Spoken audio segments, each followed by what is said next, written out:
Il y a de ces beautés renversantes qui accrochent forcément. Et moi j'en ai croisé une, tellement belle que je croyais foncer sur un mirage.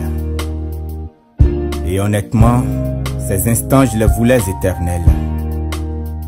Pour me rassurer de revoir son joli visage, entre ses mains, j'avais abandonné mon cœur en signe de gage.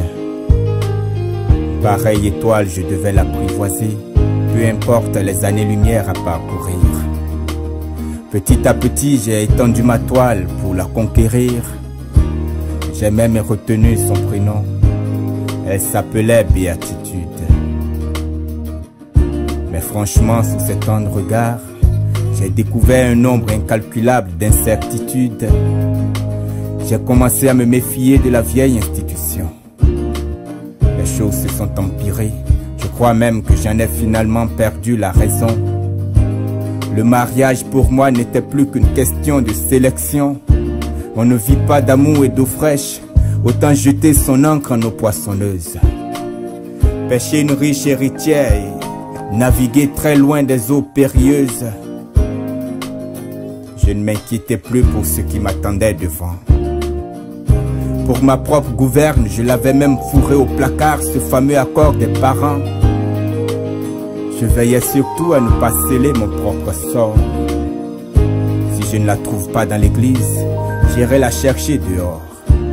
D'ailleurs, le manque d'expérience vexe.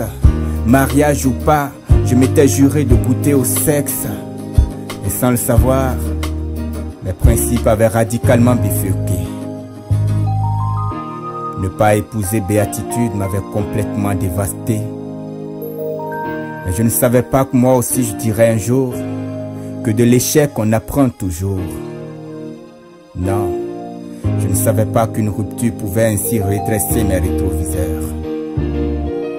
Ma Bible me disait des tas de choses qui ne me reviennent que maintenant. À cette époque, je l'appelais ma conseillère et c'était très émouvant.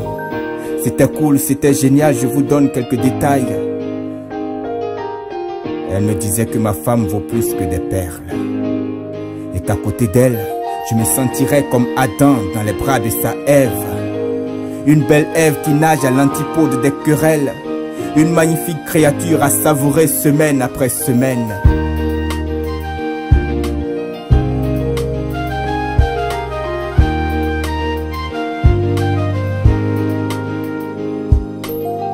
Au cours de tous ces célèbres conseils, aujourd'hui, je débusque le secret des histoires d'amour qui jamais ne crèvent.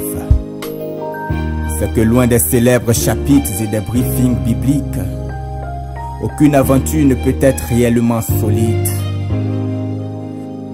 Tout ce qu'elle saura offrir, c'est juste un pseudo-bonheur jamais candide, conduisant inévitablement vers des sentiers toujours obliques. Pour la simple raison que la beauté est vaine et la grâce est trompeuse. Seule la femme qui craint l'Éternel sera appelée femme vertueuse.